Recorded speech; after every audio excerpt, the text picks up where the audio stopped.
वो मध्य प्रदेश के एक छोटे से गांव में पैदा हुआ। पापा की एक छोटी सी इलेक्ट्रीशियन की शॉप थी, लेकिन उसके पापा के काम में और पढ़ाई में कभी मन ही नहीं लगता था। वो कुछ बड़ा करना चाहता था, इसके लिए वो मुंबई शिफ्ट हो गया। लेकिन 8 साल तक स्ट्रगल करने के बाद जब उसके हाथ में कुछ नहीं लगा तो वापस गांव आ गया। लेकिन उसने सोचा कि क्यों ना एक बार और कोशिश की जाए। इसके लिए वो वापस मुंबई आया और मोटिवेशनल रैप सॉन्ग्स लिखने शुरू किए। उसने अपना पहला रैप सॉन्ग लूजर नाम से 2016 में जैसे ही यूट्यूब पे अपलोड किया, वो रातों रात वायरल हो गया। वो एक ऐसा रैपर था जिसने कभी भी अपना सॉन्ग किसी भी बड़ी म्यूजिकल कंपनी को नहीं बेचा और हमेशा अपना सॉन्ग यूट्यूब के अपने चैनल पे अपलोड किया। फिर अकेला हुआ तो पता लगा मेरा हिम्मत ही मेरा असली साथी है, और इस लड़ाई को लड़ने के लिए मेरा खुद का साथ ही मेरे लिए काफी है। एक आवाज बोलती थी खत्म नहीं हुआ बे, पिक्चर अभी बाकी है। हर कुत्ते का दिन आता है साले, फिर तो तू एक छोटा हाथी है। बंदे का नाम है डीनो जेम्स। गाइस, छोटे से गांव से निकले इस रैपर के लिए एक हार्ट तो बनता है। पिकासो के एक पेंटिंग एग्जीबिशन में एक महिला पिकासो के पास आकर एक पेपर और पेन देकर कहती है कि पिकासो, मैं आपकी बहुत बड़ी फैन हूं, क्या आप मेरे लिए कुछ ड्रॉ करेंगे? पिकासो ने 30 सेकंड लगा के एक बहुत ही वंडरफुल सी पेंटिंग ड्रॉ करके उसको दी। उसके बाद वो थैंक यू कह के वहां से जब जाने लगी तो पिकासो ने पीछे से आवाज लगाते हुए कहा कि एक्सक्यूज मी लेडी, इस पेंटिंग की कीमत $1 मिलियन है और आपको पे करनी पड़ेगी। तो उस महिला ने जवाब दिया कि क्या बात कर रहे हो पिकासो, आपने सिर्फ 30 सेकंड लिए और आप $1 मिलियन मांग रहे हो? तो पिकासो ने कहा कि इस पेंटिंग को 30 सेकंड में बनाने में मुझे 30 साल की मेहनत लगी है। गाइस, यहां सीखने लायक बात यह है कि किसी चीज को शिद्दत से सीखने में आपके द्वारा लगाया गया वक्त अनुभव में बदलकर उस वक्त की कीमत जरूर चुकाता है। उसका जन्म मुंबई के एक चोल में एक स्टंटमैन के घर पे हुआ। पिताजी को काम के इतने पैसे नहीं मिलते थे, इसीलिए वो चाहते थे कि उनका लड़का कम से कम पढ़ लिख कर एक नौकरी लग जाए। इसके लिए उसने इंजीनियरिंग की पढ़ाई पूरी की। लेकिन इसी दौरान जब उसे एक जॉब का लेटर मिला तो उसने अपने पैशन के लिए उस जॉब के लेटर को फाड़ते हुए कहा कि वो 9 से 5 की नौकरी के लिए नहीं बना है। इसके बाद उसने गैंग्स ऑफ वासेपुर में एज एन असिस्टेंट काम शुरू किया और फिर पीछे मुड़ के कभी नहीं देखा।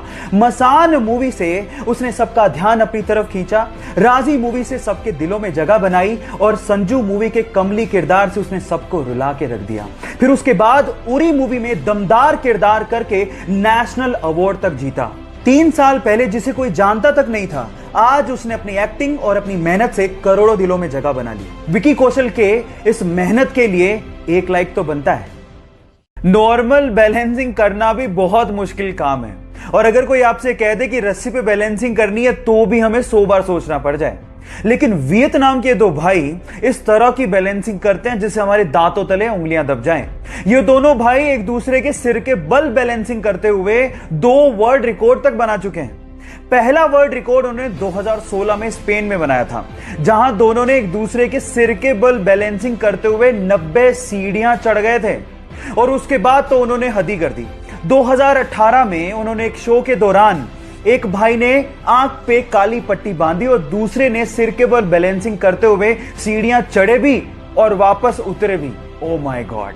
इससे तो यही समझ में आता है कि a perfect practice makes a man perfect. अगर आप किसी चीज की परफेक्ट प्रैक्टिस कर लेते हो तो कुछ भी संभव है।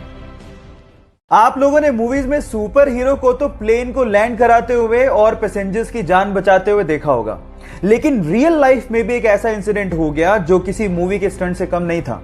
यह बात है 2014 की, जब एक पैसेंजर प्लेन को लैंड करना था, लेकिन जैसे ही पायलट ने टायर्स को खोला तो आगे वाला टायर ढंग से खुला ही नहीं। अब अगर उसी सिचुएशन में वो लैंड करवाता तो पक्का कुछ ना कुछ बड़ा एक्सीडेंट होता। लेकिन इतने में होती है हमारे सुपर हीरो की एंट्री विद पिकअप। वो एक जीप लेके आता है और आगे के टायर को करवाता है लैंड अपनी जीप में और फिर प्लेन ढंग से लैंड होता है। यह घटना किसी स्टंट से कम नहीं है। बहरहाल उसने अपनी जाबाजी से बहुत से पैसेंजर्स की जान बचाई, तो इस बंदे के लिए एक लाइक तो बनता है। लाखों बच्चों को पीछे छोड़ते हुए एग्जाम में टॉप करना कोई छोटी बात नहीं है, और कुछ ऐसा ही कर दिखाया पिछले साल के 10वीं एग्जाम के रिजल्ट में नंदिनी गर्ग ने, जिसने 500 में से 499 नंबर बनाए। अब उसकी सक्सेस के पीछे टोटल 5 रीजंस हैं जो उसने शेयर किए। नंबर 1, एनसीईआरटी से अच्छा बुक है ही नहीं, बहुत ध्यान से पढ़ो। नंबर 2, 5 से 6 घंटे का रेगुलर स्टडी जरूर करो और जो नॉन प्रोडक्टिव काम है उन्हें छोड़ दो। नंबर 3, रिवीजन सबसे इंपॉर्टेंट है, यही है सक्सेस का असली मंत्र। नंबर 4, एग्जाम में लिखने का तरीका ठीक से रखना बहुत ज्यादा जरूरी है, क्योंकि काफी बार हमें बहुत कुछ आता है लेकिन लिख ही नहीं पाते। और नंबर 5, हर एक क्वेश्चन के लिए टाइम डिसाइडेड होना चाहिए। ऐसा नहीं कि हमें ज्यादा आता है तो हम लोग टाइम का ध्यान ना रखें। सो ये 5 रीजंस हैं जिसकी वजह से उसने टॉप किया। आप इन रीजंस को अपना के टॉप कर सकते हैं। मुझे आज भी याद है कि सन 2014 में दिल्ली का एक साधारण सा लड़का रातों रात सेलिब्रिटी बन गया था। कोई भी न्यूज चैनल खोल रहे थे, उसका इंटरव्यू आ रहा था, उस पे मेम्स बन रहे थे। रीजन क्या था? रीजन था सीबीएसई 12th बोर्ड का रिजल्ट। उसने ओवरऑल 12th में टॉप किया था। नंबर आए थे 500 में से 498। उसके फिजिक्स में, मैथ्स में, केमिस्ट्री में और इकोनॉमिक्स में 100 में से 100। बंदे के 2 नंबर कटे इंग्लिश में। लेकिन उस बंदे से ना आप कुछ सीख सकते हो।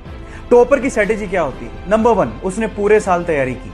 नंबर 2, पेरेंट्स का कोई दबाव नहीं था, लेकिन बंदे ने रिस्पॉन्सिबिलिटी उठाई और अच्छे से पढ़ाई की। और नंबर 3, उसने ऐसा नहीं था कि सिर्फ पढ़ाई ही की, उसने अदर एक्टिविटीज में भी बराबर पार्टिसिपेट किया। तो मेरा आपसे एक सवाल है, क्या आप पूरे साल भर से तैयारी कर रहे हो या रात भर में ही लगे हो? जवाब देना मत भूलिएगा।